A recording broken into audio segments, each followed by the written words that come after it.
Ya tabii ilk saldırılardan itibaren yani 6 Ocak'tan itibaren Rojava'nın seferberlik ilan etmesiyle birlikte başta sizin de bahsettiğiniz işte 4 parça Kürdistan'da, hatta bu sefer mesela başvuruda kitle çok büyük bir kitle potansiyeli ayağa kalktı. Evet.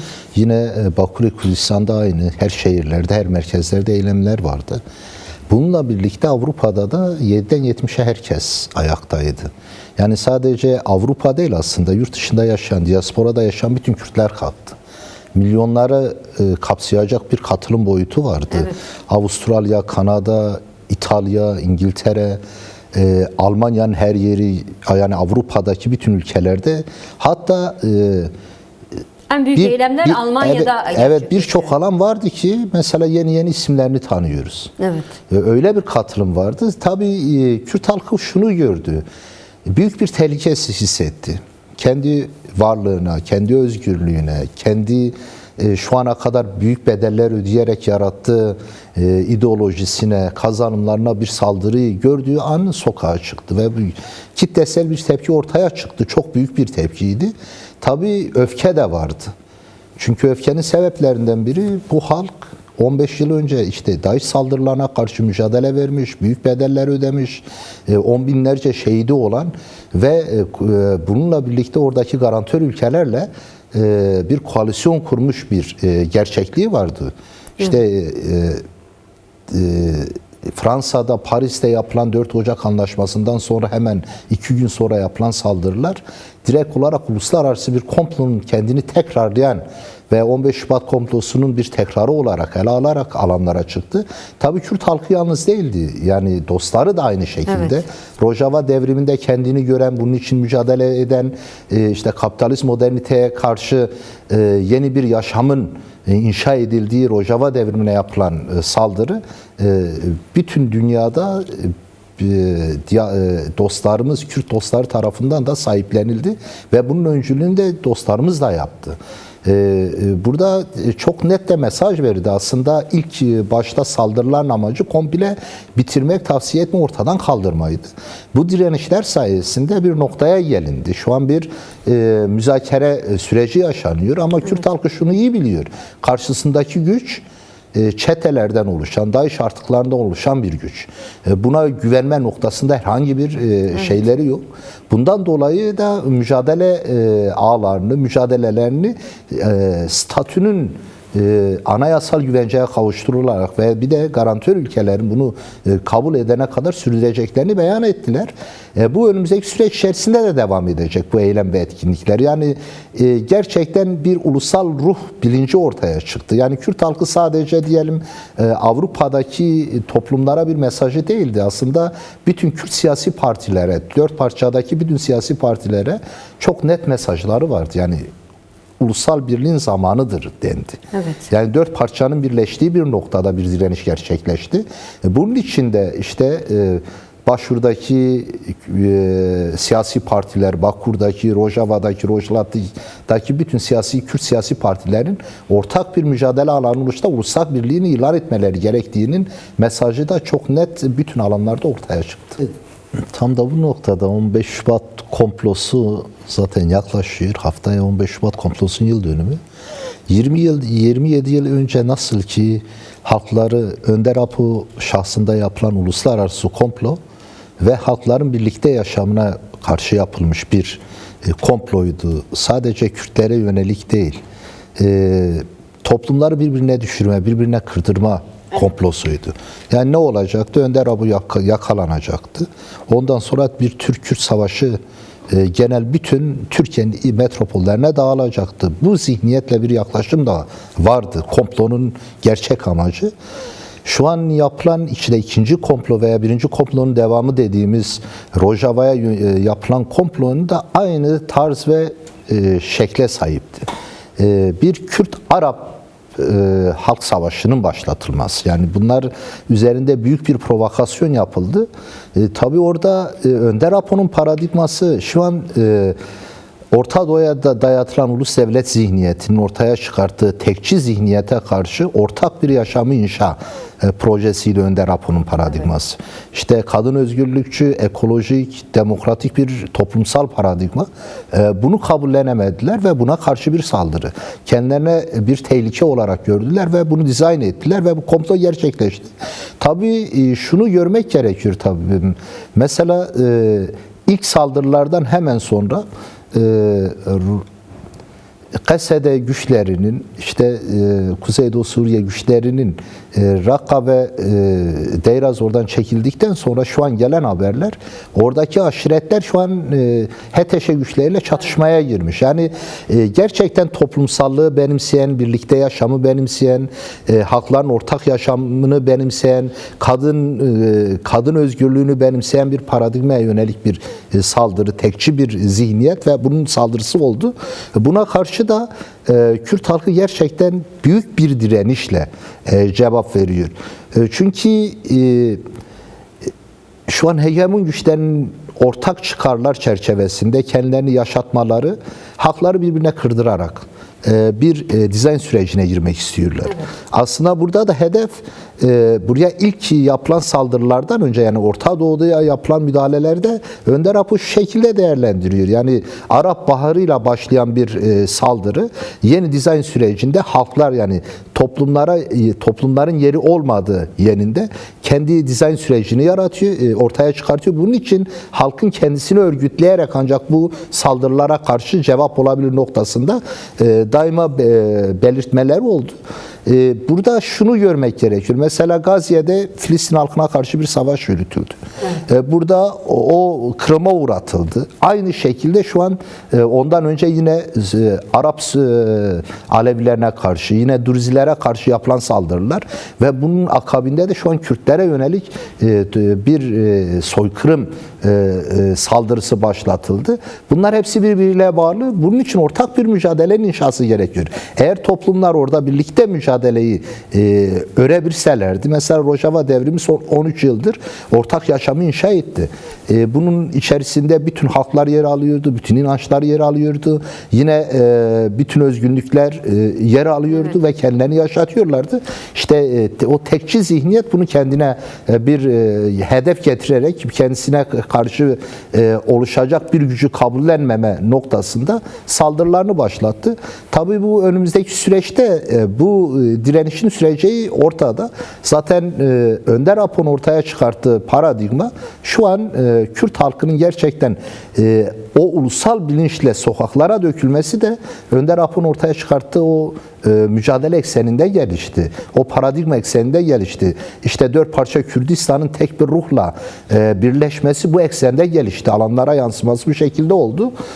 Bunun için de kendisine hegemon güçler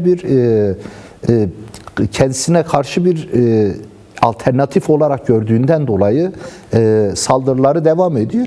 Ama bunun ortak bir mücadele ağı da oluştu. Halklar içerisinde oluştu, toplumlar içerisinde oluştu. Yine dünyanın her tarafında Önder Apo etrafında bir kenetlenme, paradigması etrafında bir kenetlenme ortaya çıktı. Son İşte Önder Apo'ya özgürlük, Kürt sorununa çözüm hamlesi dostlar öncülüğünde başlatıldığı zaman yani binlerce Kürt dostu, yazarından tutalım, bilim insanına, akademisyenden tutalım, kadın aktivistlerine kadar her yerde büyük bir sahiplenme gerçekten bu da güç getirdi. Bunun için aslında Rojava devrimi sadece bu çetelerin saldırılarıyla yok edilmeyeceğini herkes biliyor. Bir toplumsal güç, bir toplumsal irade, bir demokratik bir toplum inşa edilmiş. Burada yapılması gereken büyük noktalardan biri ciddi sahiplenmek gerekiyor.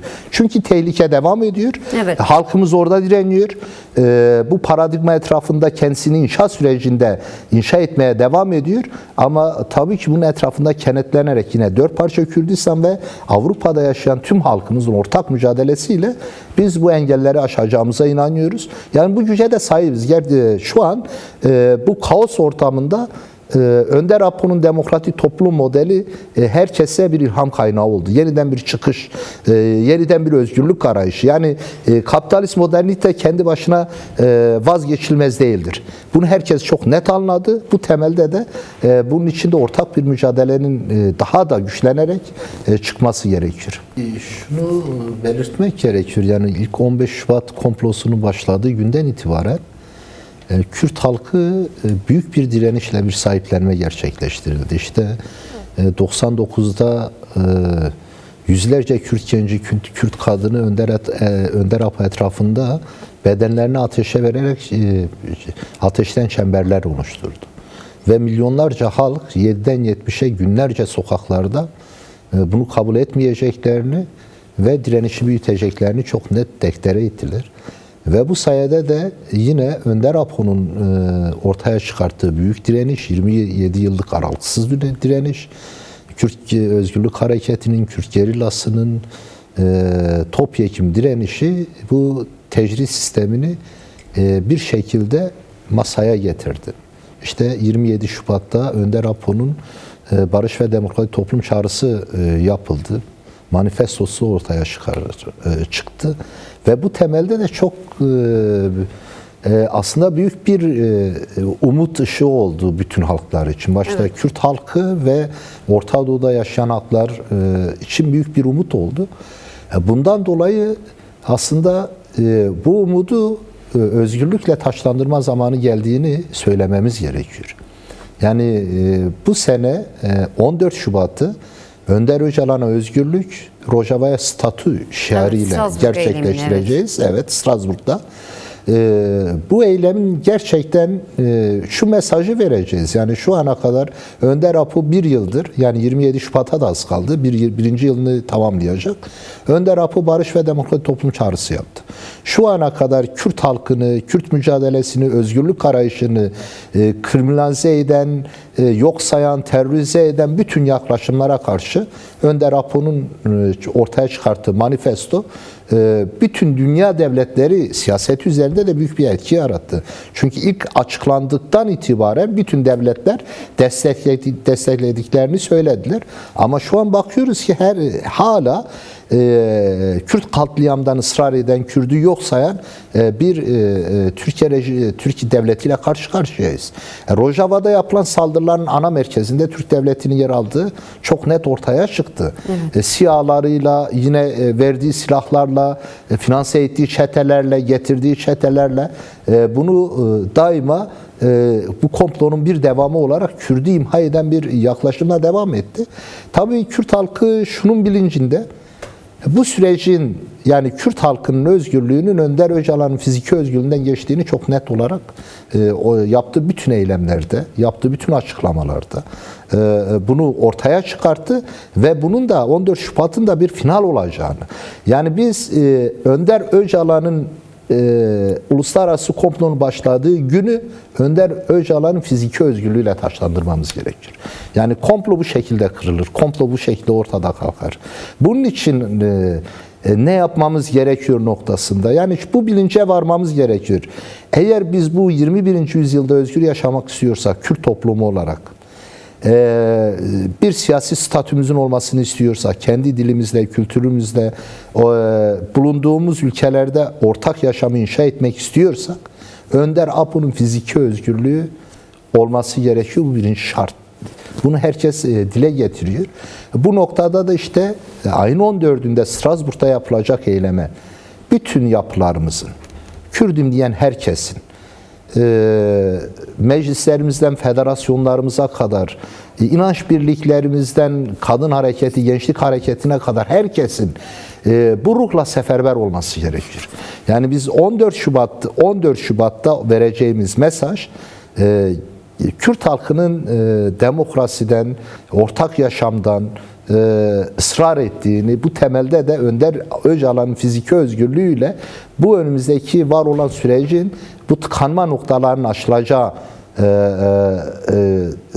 aşılacağını ve baş müzakerecinin de Önder Öcalan olduğunu tekrardan tüm dünyaya deklare edeceğiz. Tabi burada bizler tek değil, yine dostlarımızla birlikte bunu yapacağız. Mesela Strasbourg'da Kuzey Fransa, Belçika, Hollanda, Almanya ve İsviçre katılacak. Aynı gün işte Avusturya, İskandinavya ülkeleri, İngiltere, Avustralya, Kanada, Marsilya, yine Kıbrıs, Yunanistan, Kürtlerin yaşadığı her yerde Kürt halkı 15 Şubat Uluslararası Komployu ayın 14'ünde Önder Öcalan'a özgürlük, Rojava'ya statü şiarıyla karşılayacak. Bunu dile getirecek. Bunun için de kapsamlı çalışmalarımız devam ediyor. Devam da edecek. Son güne kadar da bütün hazırlıklar devam edecek. Şu an yüzlerce otobüsün alanlarda tutulduğunu biliyoruz. Bu çalışmalar da aralıksız olarak devam ediyor ama yeterli değil. Bizim orada 100 binleri yürütmemiz gerekiyor. Bizim 100 binleri o gün ayın 14 Şubat'ta diasporada Kürtler milyonlara ayağa kaldırması gerekir. Bu bizim gerçekten olmazsa olmazımız ve KC'deki olarak da bu çağrıyı tekrardan buradan yeniliyoruz. Bunun bizi imha eden, bizi yok sayan, kimliğimizden, kültürümüzden uzak tutan, bizi yurt dışında yaşamaya mahkum eden bir sisteme karşı özgürlüğümüzü istiyorsak bizim 14 Şubat'ta alanda olmamız gerekir. Bunun da tek ifadesi Önder Öcalan fiziki özgürlüğünden geçtiğini deklare etmemiz gerekiyor. Bu temelde de tabii mücadelemiz de bu süre içerisinde çalışmalarımıza devam edecek. Evet.